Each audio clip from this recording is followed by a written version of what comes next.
That's a little better. I'm trying to figure out how to jump on here.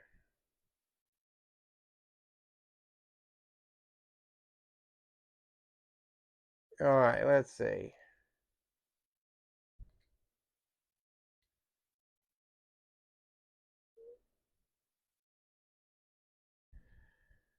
Hang on, y'all. How do I search?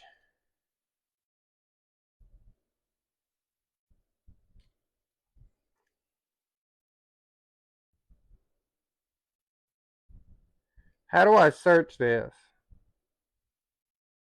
I know I am.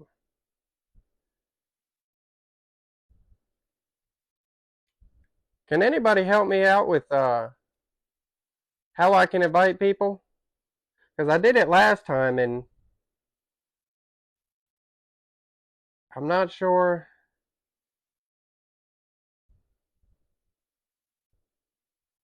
Hang on now.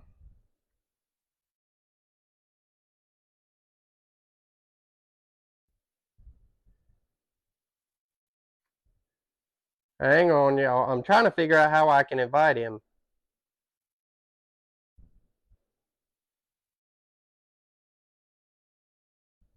What's going on, buddy? All right, here we go.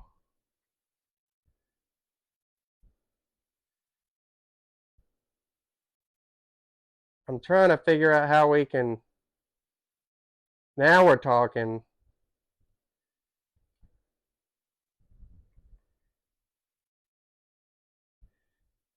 Hang on.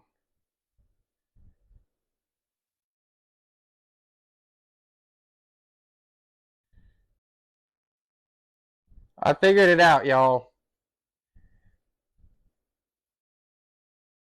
Oh, there we go.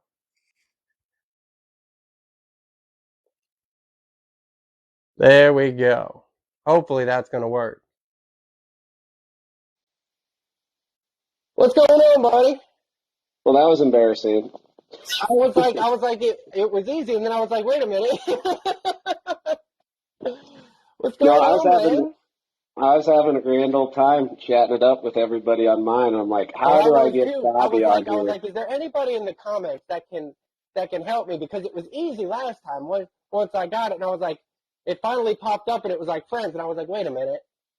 I was like, they probably got to be following each other for this to work. Yep, I mean leave it to me, man.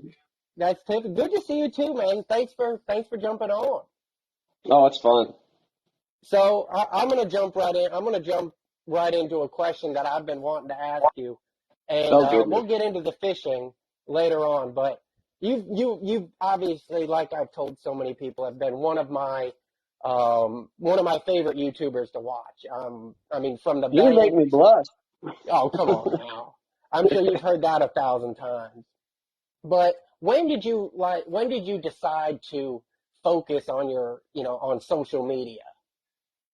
I mean, I just like making stuff. So my wife got me a camera and I started making videos and, you put in a little time making a video and then there's a platform for you to put the video out.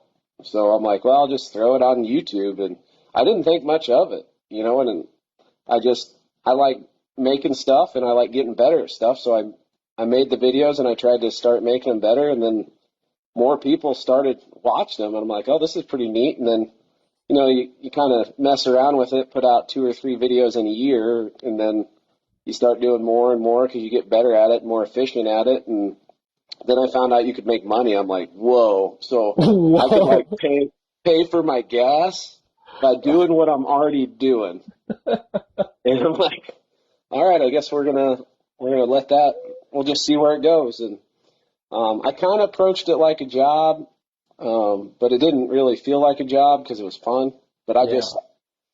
I've done enough things where holding myself accountable, and if you want to call it accountable, it wasn't hard. It's like, oh, I have to go fishing, or oh, I mean, I sacrificed a lot of sleep. I guess that happened, but I don't know. Those things just don't bother me that much. Like, fished till midnight last night. Got back to my buddy's house 12:30, crashing on his couch. Woke up at 6, came home and started editing video. Like, that's just kind of how I go about doing things. And I turn it all into a habit, like ain't no different than brushing your teeth. You wake up in the morning and brush your teeth. I wake up in the morning, brush my teeth, and go edit a video or go fishing or something like that. And it's just kind of That's how it all cool. went about.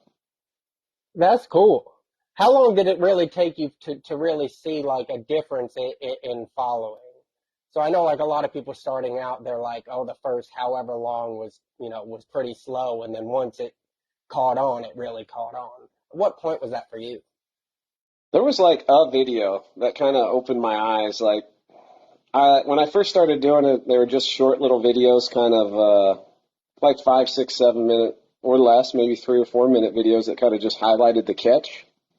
And then one time I went fishing with a buddy and we floated this little creek in our kayaks and we had to climb over these two big log piles that completely blocked the river. And then at the end of this 10-mile float that was absolutely like, it was pretty physically demanding, dragging all that stuff over the brush and trying to make sure you don't fall through and die. It wasn't, I mean, that's kind of important, I feel like, and we weren't expecting any of that. Like if you had that in your head going into it, it'd be one thing, but we weren't expecting it. So the first one popped up and we were like, are you kidding me? And then the second one popped up and we're like, are you really kidding me? And we hadn't caught a fish hardly, like some channel cats and stuff. But My then favorite. at the end of the trip, got lucky and got like a 30-ish pound flathead. So for that one, I kind of just decided I'm going to film it all and throw it on there, and because it's a fun story, like Yeah. document the whole experience of the entire trip. And when I posted that one up, it went crazy. Like it just took off, and that was kind of that light bulb moment that uh, if I'm going to put out videos, I should tell a story instead of just show a fish. And so everyone since then, I've tried to make it a story of documenting what happens more so than just documenting the catch. And honestly, it made the editing more fun because you have a lot more leeway Yeah. on, because you can tell the story how you want. Like I could make myself look like an expert. That'd be a lie if I did. So I don't do that. But I could, like I could make myself look like an idiot, which I don't. That's not See, hard that's story to me. tell That lots that of that that's times. what I do. Yeah, no, I can relate. So at least we're on the same page there. But it just makes it more fun, and then you start learning different editing things to do, and I just try to make it fun because it was stuff I was doing in my spare time. So, and it wasn't that hard. Like I said, I like making stuff.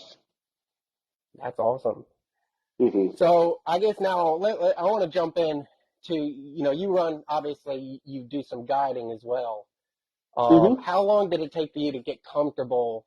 I mean, really starting a guide service to say, I feel like, I can put these people on, at least some sort of fish, consistently enough to, you know, do it for work. Well, I mean, so everybody loves flatheads. I love Right. flatheads. The reality of flathead fishing, and I accepted this before I started, and I try to really explain this to anybody who's interested in booking a trip for flatheads, is you are seeking out a fish that is low in population. It doesn't feed every day. Now, there's certain tactics and stuff you can do to increase your chances, but the real possibility is we could go out, or we're going to go out, and I averaged one bite, according to my logs, one bite every 4.5 hours, flathead bite. It might be 2 pounds, it might be 52 pounds, um, but there's also the chance we get zero bites. Right. And I'm just really, really upfront that if you want to book this trip, great. I'm going to do my best. I'm going to bust my butt. We're going to have fun. Like, no matter what, we're going to have a good time, which is, to me, the number one thing. But there's a real possibility you're booking this trip and we're not going to catch a flathead. Like, it's possible. Oh Um, yeah. so if you're going to book it, just know that ahead of time. And everybody's been really understanding of that. Up until this year, my conversion rate's been pretty good. Like, at one point in time, I went 17 trips in a row, putting a flathead in the boat, which for the bodies of water around here, I felt really, really, really good about it. This year, it seems like, I don't know if it's the drought catching up to us because we've had a really bad drought for this is the third or fourth year straight. But the fishings really went south. So, not literally south, but just like it's gotten really poor. So I've expanded my guide into some larger bodies of water like the Missouri, Mississippi, that's where I'll be the remainder of the month. I actually have a couple openings. October 10th and 11th open if anyone wants to book a trip on the Missouri River, and then I got a trip October 23rd on the Mississippi if anybody's interested The in that. mighty Mississippi. Let's go. I mean, they're both pretty mighty rivers, and they're both rivers that have potential to kick out absolute freak shows. But I mean, I love the small water. I would prefer to guide on the small water. It's just been too inconsistent with the low flows, and I just wonder how much it's impacted our fish Fishing. populations. Right. Yeah, it's not good. You know, like the less water, the less room for fish. It would make sense that it would be hard on them, especially after 3 or 4 years in a row. And then a couple tough winters, like real cold winters, probably didn't help Yeah. nothing. Well, hey, I remember you talk about big flatheads, and the first video I saw was of that, well, I think, what was it, 70 whatever you caught from the bank? Oh, the one I snagged. Yeah. I mean, walk me through that, because I mean, that wasn't on like the heaviest of gear either.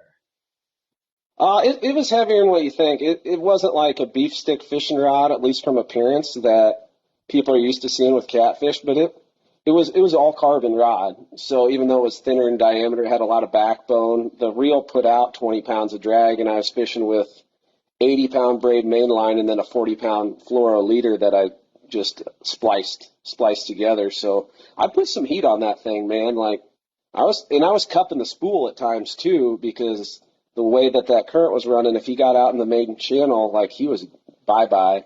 Yeah. It was a weird deal though, because I didn't feel him hit because he didn't hit, but I didn't know that at the time. And the way he fought and the amount of pressure I was putting on him and how he kept dogging me, like I legit thought it might be a 100-pounder. Jesus. Well, I mean, if you think about it, I hooked him in the tail. Yeah. You can't That's turn him fair. around. So, and then just the way that he kept pulling and pulling, I'm thinking, like, how big is this thing? And it's weird to say I saw a 70-pounder come up and I was a little disappointed. But I thought he was even bigger than that, if you can imagine. But it's just the way that he fought. It makes sense once I saw that he was hooked in the tail. Yeah. Like I had him hooked like I was going to use him for bait. Jesus. Hey, big bait, big fish. Yeah, I'd love to catch the catfish that would eat one of them, but I that don't might know be if I someday would. down I the don't road. know if I would. There's no telling what would come out of my mouth. Well, But everybody'd forgive you in that situation. I know I would. absolutely. Yeah. So I've seen, obviously, like you said, you've been venturing out to a lot, of different bodies of water, some of the bigger waters, catching some big blues.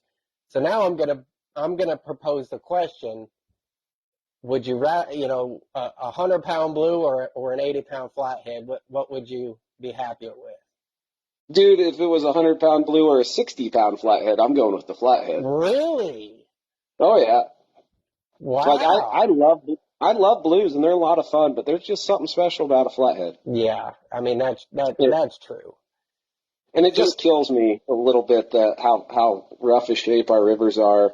And I'll be frank, I didn't grow up fishing the Missouri or the Mississippi or any of them anything even close. right. So going out to learn them rivers, it's been fun. I've caught some fish, put together some patterns, but uh, I haven't caught as many flatheads this year as I normally do, and it just sucks. Yeah. We got to settle for But those pesky channels and blues. but the best flatheads that have been in my boat have all been on guide trips, so I can't complain too much about that. Right. Still put a 46 in the boat as big fish of the year. That's a good Um, one. yeah, and I mean some other 40s and high 30s and stuff like that. So, but they just don't make it on video, and those are some of my favorite videos to edit when you got a big flathead to showcase. Oh, yeah. Well, it's always weird to me I haven't really, I mean, I'm surrounded by places that hold some pretty decent flatheads. I mean, especially the Yadkin chain. I mean, everybody's seen the flatheads that, Colby Morton has put on there. But it's like, for me, like my two biggest are 35. I caught both of them from the bank, at a river up in Danville, Virginia. But I mean, I'm right there. I mean, like Kerr Lake, we've talked about on the phone, we talked about Kerr Lake, how it's got the rivers and it's got the lake.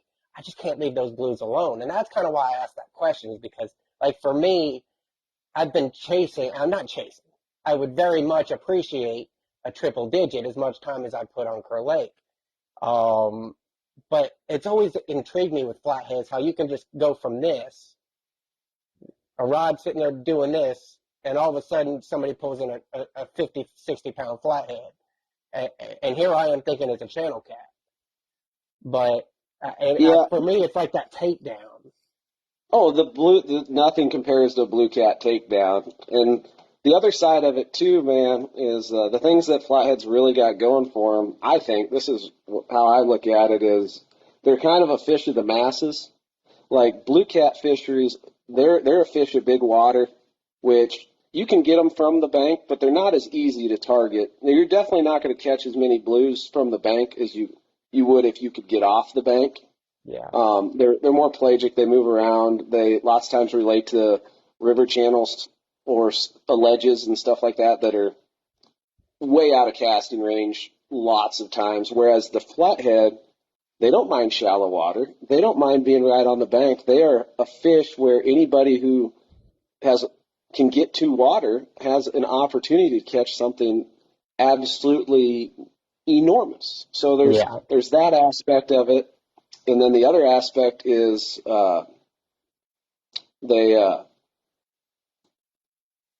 so I just lost my train of thought. But It happens. It happens. that's a big one. Like they're accessible to everybody, more so than the blue cat. Absolutely. So now I'm going to pick your brain a little bit, just about what do you think you do differently, fishing wise, that than most people. Like, is it, are you willing to go further, or is it, patterns? What do you think separates you? And I'm going to say you're a top-notch fisherman. And I just want to know what you think you do differently than a lot of like everyday anglers. Man, I don't know. Like, I got questioned if I'm a top-notch fisherman regularly. Come on. Well, I mean, we'll see. I'm gonna fish some tournaments. We'll find out if I'm any good or not. Yeah. But I think one of the biggest things is I just probably fish more than most people. Like literally, time on the water is huge, and you can do a lot of things wrong, which I'm good at that, and still catch some nice fish if you're out there. So and the more time you spend out there, the more stuff you learn, and you can you learn a few little tricks based on like this water level or this time of year or that or the other thing. But the trick's to remember them, and sometimes that's easier said than done. Yeah. But literally, I'm just out there a lot, and that just gives me an opportunity to have some cool trips. Yeah, absolutely. And you fish. I mean, what's cool is a lot of people that you talk to, at least a lot of my friends especially, we it's either like people either fish the skinny water or they fish the big water. You don't see a lot of people that, are really doing a lot of both, or I should say successful in both. Do you incorporate, your mentality in the skinny water the same as you would in the big water, or do you kind of have a separate game plan for each?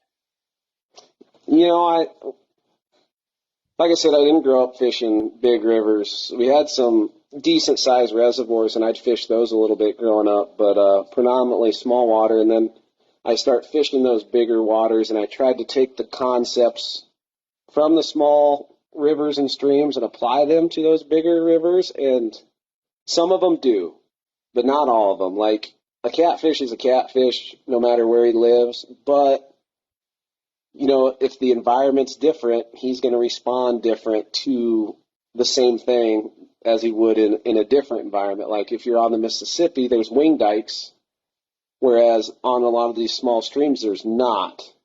So because that habitat isn't available, the fish respond differently in one or the other based on what the water's doing, or at least that's what I've noticed. So figuring that out, I mean, there's been some growing pains, man, because it ain't the same. It isn't entirely different, but it ain't the same. And nuance matters. At least I think so. So working my way through that nuance has been, just another challenge. But I really like trying new stuff, and Yeah, I don't mind like failing. I don't mind going out and catching nothing just to test a concept to see if it worked or not. And I've done that quite a bit, trying on the big water, But absolutely. once you figure out something, that light bulb moment, man, that's like super rewarding, and that's when I feel like a good fisherman more than anything. I think it's only a matter of time before one of these videos pops up and you're holding a 100 pounder in your hand. Man, I hope so. You've been I you've think been you've about been it a on some lot. good ones lately. Yeah, I think about it a lot, and I got some plans for the future as far as bodies of water where I'm going to spend more time. I think one big trick to catching a 100 pounder is fishing where there's 100 pounders, That's and fair. and then because a lot of bodies of water don't have them. But if Right. if you spend the time on those bodies of water, then it obviously increases your odds, and that's trying to set things up in a way where I spend more time on those places that have that true trophy potential. Yeah. One of those places isn't too far from here. No, no, it is not. It is not. No, I'll be down in your neck of the woods here before too long. We'll have to, I don't know, if we don't go fishing, at least swing by, say hi, and do something. Absolutely. Absolutely.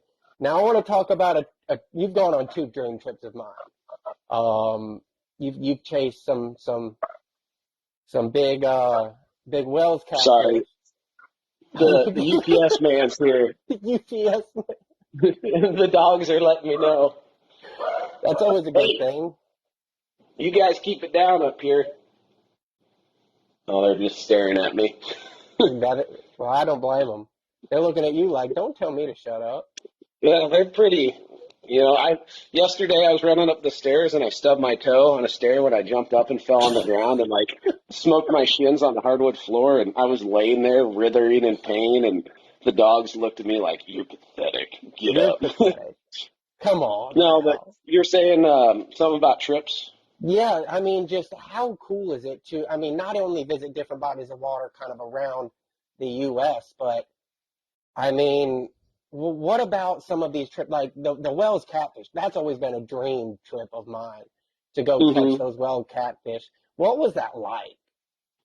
Oh, it was like nothing I've ever done, and like it's bottom fishing. Like we were fishing from the bank, and just putting a bait on the bottom, which is not like that's a lot of catfishing. You fish from the bank, you Right. throw bait out on the bottom, but it was just so much more elaborate. And then the baits, like we didn't use any natural baits. It was all dough balls and stuff. And the guide actually he made his own, and he seasoned them with cayenne pepper. Like like when you put the dough ball on the hook, you don't dare rub your eyes afterwards because you'll be like your eyes will be watering and stinging and all that stuff. But that was different. There wasn't much for casting baits. Most of the baits he ran out with the little John boat and dropped them off over the channel ledge, which was a couple like 150 yards out, and then fighting the fish. I didn't think they would. I'd heard through like just hearsay that they don't fight that great pound for pound. I would argue that like they are powerful, man, and they have the endurance. Like they there just wasn't any quit, and they're mean. Like a catfish here, you get it to the side of the boat or the bank or whatever, and you reach down to grab it by its bottom jaw, like it'll thrash and stuff, and lots of times make it hard to grab its bottom jaw. You reach down to grab a Wells catfish, and he will bite you. It was not a problem getting them by the bottom jaw because they would bite your hand. And you better have gloves on because they have The the bristle. sandpaper. Yeah, just like our catfish, but it's way more aggressive. Like God, even if you have mesh gloves on, they'll still scuff your hands up. that's insane. So That's insane. they're like other than the whiskers, they are nothing like any of the catfish we have in North America. Like you would see them jumping, like they wouldn't jump like completely out of the water, but if you're just sitting there shooting the breeze, looking out on the water, you'd see head like an 8-footer's head would come out of the water, like Free Willy and land, or they'll tail slap the water. Like you'd see this giant eel tail come out and slap the water like a beaver, just in Jeez. the middle of the day. It was different, man. Completely different experience. Tell you what was cool though. Well, I mean, a lot of things were cool, but one that sticks out was when I went out with a guide and when he was running a bait because he had a fish finder. I wanted to see what that ledge looked like, and we drove over a Wells catfish with the sonar, and to see that thing on the sonar was weird because it was massive, man. Like it's kind of like I was down in Texas this spring floating one of them rivers, and I had a sonar on my kayak, and I paddled over some alligator gar. Oh my God. Holy, you talk about a massive fish on the screen. It was like intimidating. And if that's a hard hit too, because they got those big rough scales. That's going to hit hard on it too. It's going to give a good Oh, return. yeah, it was like a little bit of yellow and this huge red core. Yeah. So what do you think is the coolest trip you've ever been on? I mean, as far as just every single thing, the most unique was the Amazon for sure. And that's Like another dream trip of mine. just because so much goes into it beyond the fishing. And I tried to document that a little bit, but just getting there is an adventure. Yeah. So to paint you a picture, like I flew out of Des Moines, go from Des Moines, end up getting to Miami, go from Miami, get to Georgetown, Guyana. So I left here at 6:30 in the morning, or flew. The flight was at 6:30. I was at the airport at 4 or 4:30 or whatever. So I'm at the airport at 4:30. We land in Georgetown at 12:30 at night, and then you stand in customs for an hour and a half. And then you get through customs, you hop in the taxi that takes you to the hotel. That's an hour and 15-minute boat ride, or not boat ride, but just drive. The roads are crazy. People drive crazy down there. There's huge potholes everywhere. Like there was one, I kid you not, it was every bit of a foot to 2 feet deep and 6 feet wide. The whole van went in there and like my head almost hit the ceiling. Like I landed on my buddy's lap pretty much. it was Jesus. it was ridiculous. People, and you're either going 5 miles an hour, you're going 55, and there's a lot of acceleration and braking in between those. Like, dudes, everybody's hammering on their horn the whole time, even at 1:30 in the morning. And so you get to the hotel at like 3 or 3:30, then you get a wake up call at 6. So you get like 2 hours of sleep. You roll out of there. They take you to a regional airport. They weigh you and all of your stuff to make sure you don't exceed the weight limit of the plane. And then you hop on this little, well, my buddy described it as a clapped out Coke plane. Like That's what I'm talking about. there was duct tape holding stuff onto that. Like I kid you not. OSHA approved. Yeah, so we're on that, and well, there was 2 planes out there, and I remember looking at them saying, "I hope it's not plane X." Well, sure, it was plane X, but Absolutely. we hop in there, and we have an hour and a half plane ride. So we leave there at like 9, so hour and a half. That's like, and we're going 200 miles an hour or whatever, 250. So that puts us like 400 miles into the rainforest. We land on a strip of dirt on an island or a little peninsula between 2 rivers.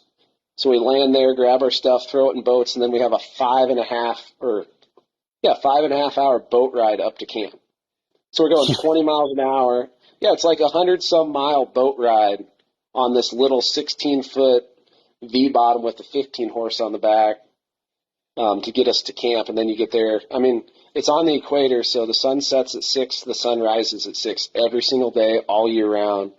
And you get there just like an hour before it gets dark. That's crazy. Yeah, that's just getting there. Like that hasn't started anything else.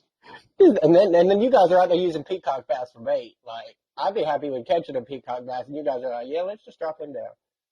Well, I mean, they're the easiest thing to get. Yeah. Like, piranhas would have been easier, but piranhas would catch fish, but the peacocks were better bait. So Right. Well, we started using, and then this last year, like I brought a collapsible bucket so I could, if I caught a small one, I could keep them alive. And that, because there's no coolers, there's no ice to keep your bait fresh, and that was a problem. But caught more catfish this last year because I think it's mainly because of just better bait. Yeah, that's insane. It's crazy to Hmm. think like, I mean, similar tactics, just how diverse those bodies of water are compared to, I mean, yeah, you've got your gar, you've got your carp, your catfish, your bass. You go to the Amazon, I mean, you got 64 types of catfish, you got 42 types of carp, you got, God knows how many types of bass and piranha, Well, anacondas. I mean, the way I would describe it is you kind of, in the same vein you're talking, like everything we have, they have, plus more varieties. Like we have belted kingfishers, the birds on the bank, right, and yeah. they had four species of kingfishers. Like they had this little guy who was like that big, and then they had two of them that were different colors but comparable size to our belted kingfisher, and then they had the giant, which, trying to think, it was probably not quite as big as a pheasant, but close. Jesus. Yeah, I mean its beak was scary. Its beak was probably 3 or 4 inches long and looked like if he hit you in the head, he'd knock you out. Well, he definitely knocked me out. It don't take much. It don't take much. It took a 30-pound catfish the last tournament I fished. It's fine. I mean, if you're gonna go down, at least getting beat up by catfish isn't Oh so no, it bad. wasn't. It wasn't. It was while fighting the catfish. It's fine. It's Oh, fine. really? Yeah, What it's fine. happened? I was fishing a tournament with my buddy Timmy London, and it was like 3 in the morning, and the rod. So the way I knew I was getting a bite is I'd be half asleep, and I'd look, and it would always be the front rods, and I'd just look. I would just look, and I'd see a line going out of the corner of my eye. Oh, well, let me go ahead and reel this in. It wasn't like being taken down. We were fishing such shallow water. Well, I reeled up Hmm. on him, and I told my buddy Timmy, I said, all right, we were going over. I was handing him the rod. We were going up and down rods, and we got to the rod rack, and I said, Timmy, move the rods. Move the rods. Well, I had to stand up on the gunwale. I was trying to go up, and I felt my foot slip, and I was like, in my mind, I'm like, all right, I got two options here. I'm on the way down. I said, I can try and jump over this anchor box or just take the L and just land in it and call it a day. Well, gravity made its decision for me.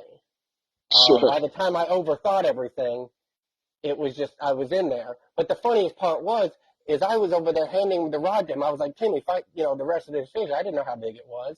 And he just sat there, he was just sitting there holding it at me like, get up and finish the fight. Come on, man. I It's a can't get up tournament. right now. I'm going to have a bruise the size of Mount Kilimanjaro on my side. Come on, man. Makes a good story though. It does. Luke Hedges said his favorite thing is sturgeon fishing with him. He said that's your favorite trip. Oh yeah, that was. He's tolerable. I He's can. tolerable. No, I like Luke. He's kind of. Well, I like him for the same reason I'm enjoying talking to you. Like you're full of crap. You just Absolutely. you keep the conversation going. You say funny stuff, and it makes for a good time. It does. It does. I think that's what a lot of it comes down to. Because especially, like, I mean, I've caught myself at least. I don't know. Does this happen to you? Where you catch yourself on a slow day, and it's kind of like, especially, I can even imagine like with a guide trip where you're trying to keep up the morale. You might not have had a bite in 4 hours, but here I'm trying to at least make a fun time out of it, make it memorable enough to where they'll give me a chance to try again if we don't get anything. But Well, I mean, if you work hard, like if you're moving and searching and pulling anchor, and you're trying to make something happen, I think that sends out a good message. So that's part of it. But then the other thing is if you're having a good time, everybody else in the boat's gonna have a good time. If you're pissed off because you're not catching anything, like everybody else is gonna be pissed off too. That stuff bleeds over, and it's not like that exactly like that every time, but it is a lot of the time. So yeah, I control what I can control, and I can control what I do and what I say and how I approach the situation, and if we're being honest, like I go 4 hours without catching anything when I'm flathead fishing a lot. So Yeah. it's not anything out of the norm. Oh, that's the other No. thing I was going to talk about with the flatheads that I forgot about was blue cats can be tough to catch at times, but flatheads are way tougher. So to consistently put flatheads in the boat or on the bank, in my opinion, is something that's more admirable than the blue cat side of things. And it's not to take anything away from blue cats because they're an awesome fish and I love them too. But, as far as difficulty of catching on a consistent basis, I would argue, I would die on this hill. Like I will argue on this hill till I'm out of breath, whatever, is flatheads are tougher to catch consistently than blue cats. Oh, absolutely. Mm-hmm. Absolutely. And I mean, to your point, like you said, I mean, even in the most prevalent body of water, I mean, because also you got to think you can go out and catch blue, hypothetically, maybe not me, but a lot of people can go out and catch blue cats, year round.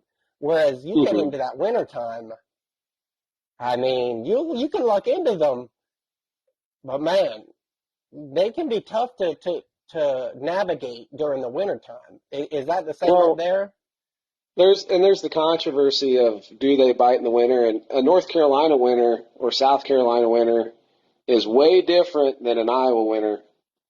So to say throw out the blanket statement of flatheads eat in the winter, one area compared to the other, I don't think it's you're comparing apples to oranges in regard to No. that. But up where I'm at, there's the controversy of, I mean, it's an interesting thing when you think about this. So I'll paint the picture. In the fall, when the water gets cold, some guys will have figured out where flatheads spend the winter, and they'll go to these areas and throw jigs and catch flatheads and say that these flatheads ate the bait. Um, the interesting thing that I see, and I'm not calling anybody out for Right. anything, I'm just saying these are my observations and these Right. are my thoughts. My observations are I've snagged many flatheads walleye fishing, and when the water's cold, I love walleye fishing in cold water. They're pretty active in cold water, and man, they thump a jig real hard, and it's electric. I love it. But I've snagged a handful of flatheads doing that. Never once had one eat it. So that's one observation. And then the other thought is it's really interesting how they'll only eat plastic, but you put a live bait or a dead bait or a night crawler or something down there, and they don't eat that. Yeah. Like a stationary bait for a fish that's pretty lethargic. Seems counterintuitive that they're going to eat the piece of plastic swimming by them and not the live bait flickering in their face. So Yeah. I don't have any real scientific foundation, but it seems pretty suspect. Oh, yeah. I mean, and there's no telling, like you said, observations are key. So it's kind of switching gears here. So what is your go-to tackle, or, I should say, do you change your rigs, based on time of year, or do you generally stick with the same kind of rigs year round? Uh, I mean, it's more of where you're at and what you're doing. Uh, like my bumping rig is not the same as like my anchor fishing rig. But the big difference for me is I'll use just a slip sinker Carolina style rig most of the time. But if I'm in a spot with a rocky bottom, I'll just do a sinker dropper. And usually, you got your main line swivel, then I have my leader to my hook, and I'll make that short, like 6, 7, 8 inches. Then my sinker dropper, I'll make that like 1 to 3 feet. That way, the sinker's stuck in the rocks, and with a lighter line, and if it's snagged, it's fine. Like my bait's still up here doing its thing. And there's been several times, not every time, but lots of times, a fish will grab that and actually pull it out of the snag for you. Just in those rocky areas. But if I don't have to do that, I don't, just because they're unwieldy to cast, like they helicopter real bad and Mm-hmm. all that. But I think that rig would work fine in a lot of places. I'll do a double hook rig, do that a lot. That seems to play out in cold water. I mean, year round it works, but those inactive fish seem to key in on those smaller baits a little bit more. So you got two small baits that put out as much scent as a big bait when it's cold, Yeah. or your post front. That seems to play out quite a bit. Oh, yeah. Oh, yeah. And that's Do you mess around any with like, the easiest thing to call them is demon dragons, but spooks or any, Oh yeah. floats or anything like that? You a fan of those? Oh yeah. I don't think it matters much for flatheads. I really don't. But it seems to matter the most from what I've observed in moving presentations. Like if you're dragging, I think there's something to be said about letting them know it's on the way. So With the you have that. dinner bill. Yeah, I mean, it's funny and it sounds kind of dorky and cliche, but I think there really is something to it because Yeah. even if it doesn't sound natural, it's just something different that gets their attention and draws in their attention. And then they can come over and investigate, and then they see that there's food, and then they eat it. Same deal with bumping. That's Bumping. something I want to do. Oh, I'm not going to tell you it's my favorite, but it's right up there, and it's pretty neat how it can be effective enough where you catch more fish with a single fishing rod than you would anchor fishing with 8 rods out. But it works out that way a lot, man, especially or on moving water. Yeah. Oh But yeah. that's pretty darn fun. But yeah, those moving presentations with rattles, and I'll use the Demon Dragons. I've used the Whisker Seeker ones. They're all about the same, I Yeah. think, overall.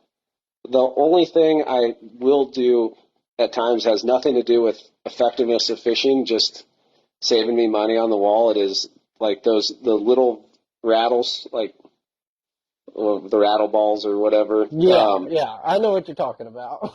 Yeah, well, I think the Whisker Seeker one's the Versa rattles, Yeah. but they're cheaper than the Demon Dragons and stuff. So if I'm getting, I might I might snag like 3 or 4 times, and I'm like, I just went through $28 in rattles. So I mean, you think about it, because they're like what, $6, $7 a piece. Yeah. So let's say they're $6 a piece. You bust off four, that's $24 in rattles. And I'm like, all right, I'm going to the cheap ones. So then I'll bust out the Versa rattles or whatever, and those seem to do pretty well too. I need to do them side by side to see if the expense is necessary. Is the expense necessary? Yeah. I mean, that makes sense. So I got a question. One Ton Fishing Club said, what is his favorite hook? It just depends on what I'm doing. Like if I'm blue cat fishing, the triple threat is one that's treated me real good. Um, Working with Whisker Seeker, that was kind of the one that I have a lot of faith in that hook. I really do. Um, so that if I'm blue cat fishing 6, 8, or 10 aught triple threat's pretty tough to beat. And then for flatheads, you can use circles, and they obviously catch fish, but I've been playing around with like tail hook style ones. I bought a bunch of the Hooker's Terminal Tackle. I think it's the Mad Catter is The the Mad lure that Cat, carries them. the XHD and the HDs? Yep, those and I need to play around with them for blues. I plan on doing that more this winter when I'm on bodies of water that have more fish, Yeah. just to see how they compare to circles. Because I really like them for flatheads. Oh, yeah. Uh, and if they were just as good as a circle hook for blues, then that might just be my go-to style hook. So we'll see. But I like those. I'll use a straight J hook at times and have a lot in the past. But I don't know. I'm always trying to build a better mousetrap. So I'm mentioning those hooks, but then I even sprinkle in a different one all the time just to see how it does. Oh, yeah. Well, that was partially with me. I went through a whole bunch of different kind of hooks, and I mean, partially was it probably me because I'm very, very quick to jump on the rod, and if I had a circle hook, I was still swinging like I had a 10-pound largemouth on the end of the line. But I really, like you said, when I got to the Mad Catters, the XHDs and the HDs, I had buddies that were like, hey, these have worked for me. And Hmm. just kind of having that hybrid where, I mean, if they did pull down on themselves, I was like, okay, well, they're hooking themselves. But if I wanted to be a bass fisherman for the day and swing like one, I was still getting them. So yeah, I mean, I think, like you said, I think it's just cool. I mean, a lot of different hooks out there, and obviously, if they're on the market, people have caught fish with them. So, um, and that was a question that I had for you as well. I'm glad he asked that question because, I want to catch flatheads and blues like you. That's what I aspire to do. But, Uh, You need to set your goals way higher than that, man. Well, I mean, I'm sitting at a 235-pound PB flatheads, and here's Mr. 70 over here. No, that 70 don't count. I Come snagged on, man. him. No. The No, biggest one I've ever caught that I actually caught was 55. that's 20 pounds heavier than mine. Well, you could catch that fish. You go out tonight, you might catch that fish. Or you might I, catch a 65. I'm gonna tell you what's gonna happen if I go out tonight. They're in the comments going, "Oh, here's Mr. Bobby, Mr. Channel Cat." That's what I'm gonna catch. I can guarantee you a channel cat. He might be 15 pounds, but he's gonna be a channel cat. Well, the nice thing about channel cats is pound for pound, there ain't a catfish that fights harder. And No, if you use appropriate tackle, man, that's a freaking good time. Like we got some reservoirs around me that have wonderful channel cat populations. Like the right time of year, right water level, it's not that big of a deal to go out and catch 50 or 60. They're not 15 pounders. They're mostly cookie cutters, like 4 to 6s. But like if you're using a medium action bait caster with 30-pound line, like they smack it real good too when you're dragging baits, and that's hmm fun. Oh, I run 4-pound mono for him. Oh, so you like to challenge yourself? I like to play. I like the chance to mess up my reel. Yeah, that's cool. I did that when I was in high school. I kind of got into the light line kick, but I kind of or mostly did it in ponds. Like Yeah, I grew up in southern Iowa, and the majority of my fishing was in one little creek in particular that had a wonderful channel cat population. So I was really lucky there. And yeah, then farm ponds. So I would go to farm pond and throw out a chunk of bluegill or a night crawler on the bottom or hot dog or something on 2 or 4 pound test, and just to see how big of a fish you could catch on 2 or 4 pound line. Well, that's what I do. There's a pond over here, and it's funny because I catch them on top water with dry dog food. And Mm-hmm. I mean, these things are 15, 20. They put them. They stocked them in there before it was a lake originally, and then they dammed it up to build a subdivision, and then they stocked it, with the little fry, and everything in there Yeah. grew to be just ridiculous. I mean, I've caught 3-pound crappie out of there, 2 largemouth in there over 10, 60-pound grass carp, and these giant channel cats. And it's just Mm-hmm. it's like if I'm going to go out there with the Hellcats and 30-pound mono and my Luz and my Cast Kings, I mean it's fun, but like I'm going to lock down the drag and that thing's going to be in a matter of 2.5 seconds. Whereas you hook Mm-hmm. that thing on 4-pound test, You got to fight. man, I'm trying to Yeah. tell you, you be Yeah. thinking to yourself, man, that's crazy. But I mean, it's a lot of fun. Now, I know you said before you got to jump off before too long, but I do want to ask, if you could fish one body of water for the rest of your life, where would it be? Probably Mississippi. Really? Like there's so much history, which is cool. So much character. Like that river is so unique, and it's kind of a cop out answer in a way because like the Mississippi close to Minnesota is nothing like the Mississippi like down by Memphis. Right. Like and you get your big stream fix, but you also get your small stream fix because there's a lot of backwaters Yeah. which feel a lot like small rivers, and you can explore and check those out. So like I said, it's kind of the cop out answer because it's such a diverse body of water that has great big fish potential for a variety of species, and you could spend a lifetime on it and never see the whole thing. So if I was on there for my entire life, man, I'd die a happy man. Absolutely. Yeah. Absolutely.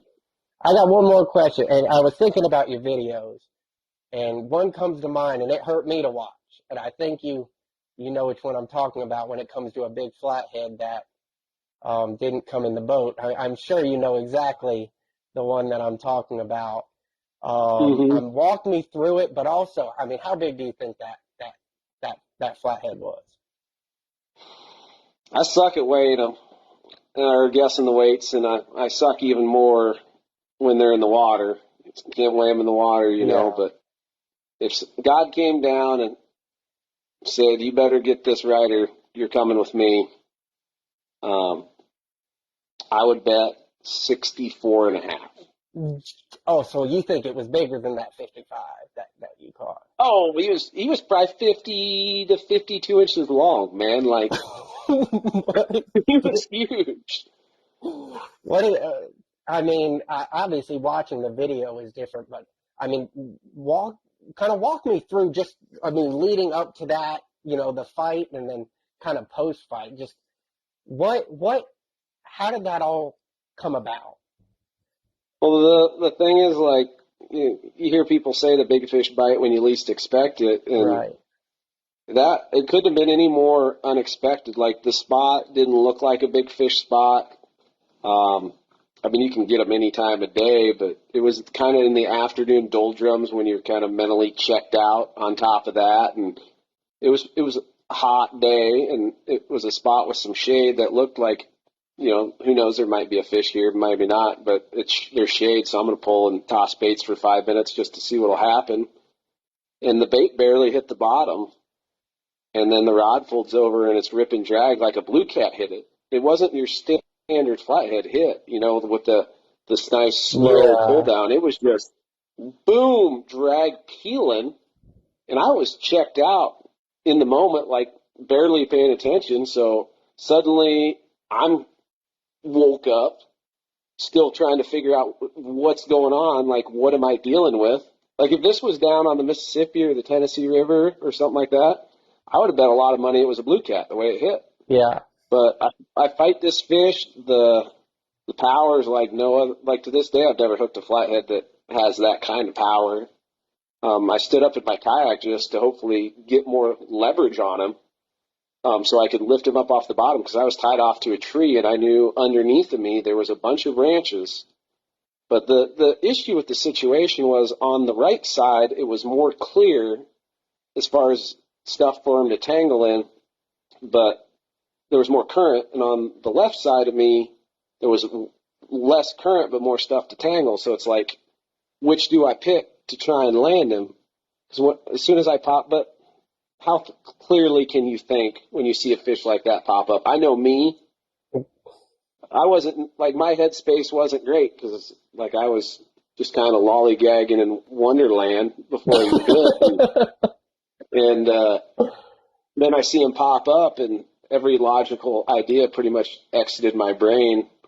But I ended up electing for the faster current with less obstructions, and part of it was because I got him up to the top, and then he dove back down, and there wasn't a whole lot I could do. Right. So I brought him up to the side with the current, but he was so dang big that I couldn't get him over to the side of the kayak. And I mean, I got an, an impressive amount of criticism on that video about landing that fish, which everybody's an armchair quarterback, and Oh, you can absolutely. tell what people actually know. Like netting a big fish in heavy current with a big net is tough in a boat. It's downright dangerous in a kayak because, like, the amount of current that net would catch, like, you'd risk flipping, capsizing, getting yanked out of that kayak with a net big enough to put a 50 to 52-inch flathead in. So that's not really a consideration. Plus, being able to store it, it's not practical. Right. Um, but I should have brought him to the other side.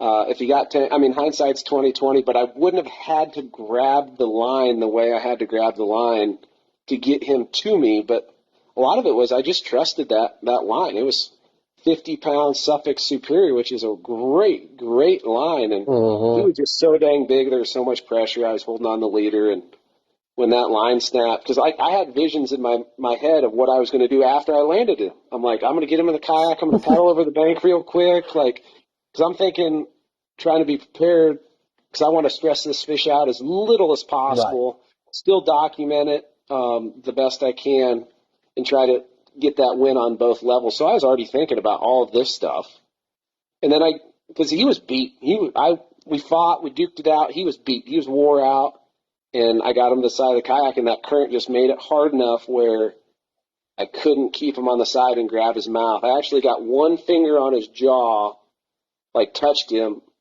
and then he did that big head shake and snapped the leader. And I was in Mm. disbelief in the moment because, like I said, I take the time to tie good knots. Yeah. I use good stuff. Like I don't cheap out on line.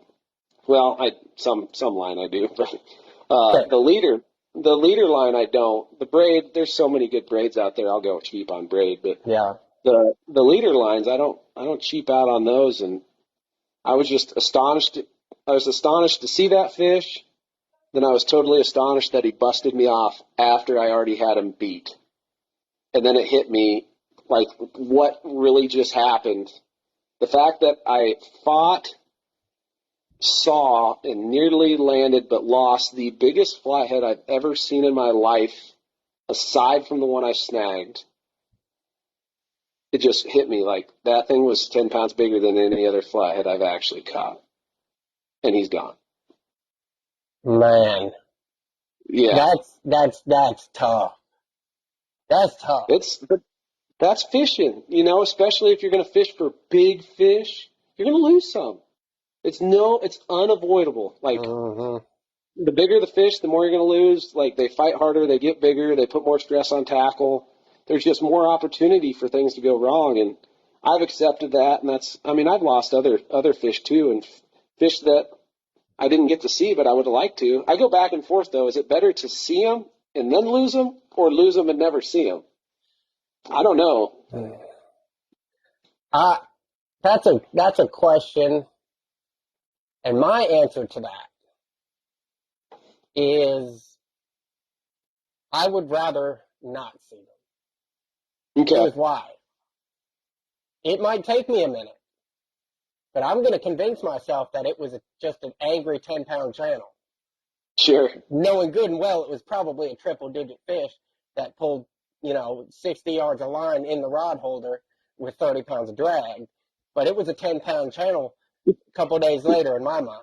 I mean, I don't know if you can go that extreme, but I get what you're listen, saying. Like you can talk yourself off the ledge. it was just an angry fish, and I've only actually majority of the ones that I've seen, the big ones I've seen have been from the bank, just you know solo, and actually both of them have just come when I drop the rod tip down. I mean it's crazy that you get a little bit of slack in that line, and how quickly the tables can turn on that. But I mean, just watching that, like that I watched that video of that fish that you had that come off.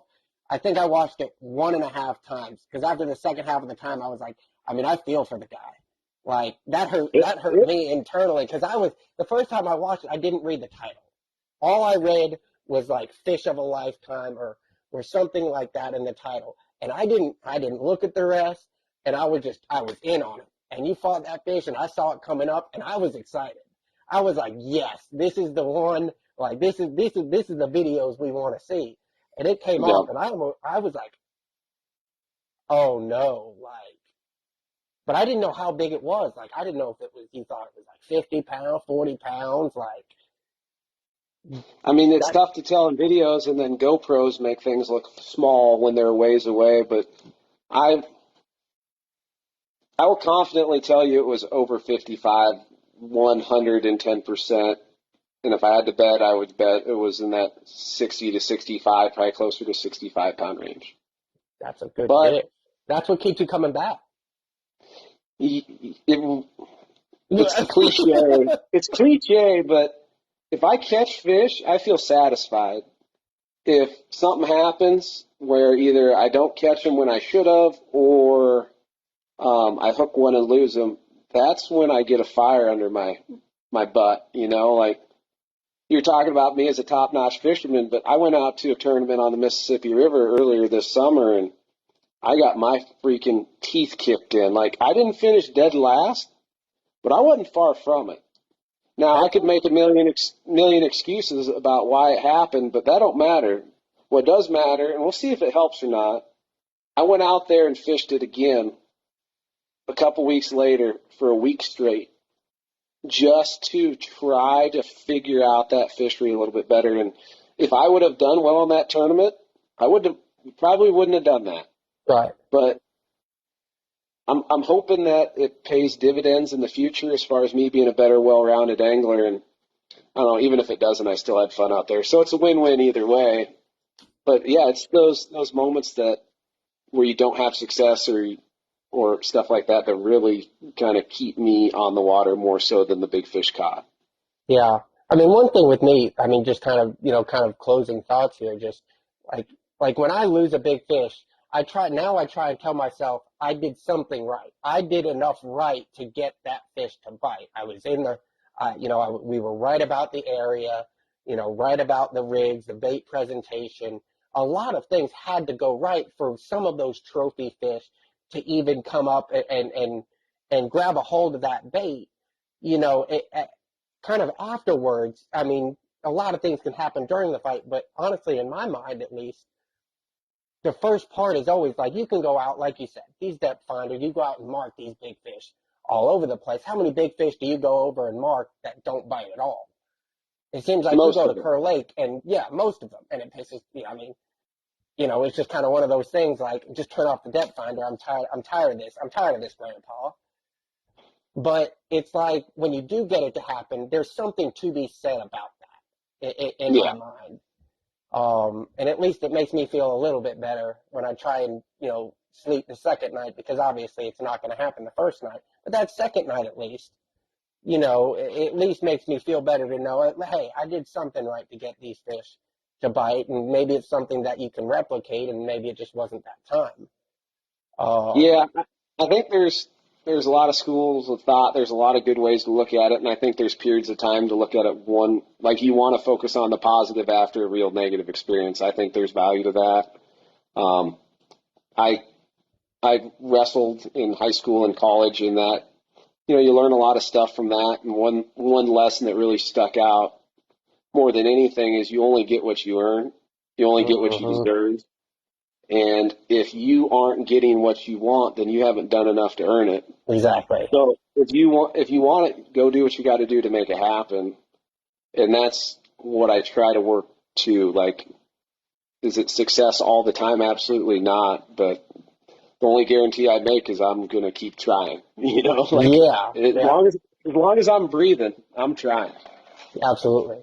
Well, Spencer, I appreciate you jumping on, man. I know you got a bunch of things to do, and I appreciate you taking the time to have a conversation with me. And obviously, we'll definitely catch up here before too long. And hopefully, when you come down to these neck of the woods, like you said, we can at least get together, catch up, and obviously, if everything works out, hopefully do some fishing in the process too. 100%. This is fun, man. Absolutely. Now that I see how this works and all that stuff, I might have to start doing stuff like this more often. Well, guess I'm gonna be tuning into every single one of them. Man, like you said, it's been a lot of fun, and um, give me a holler. Will do, man. Stay in touch. We'll talk soon. Absolutely. Have a good one, buddy. You too. See ya.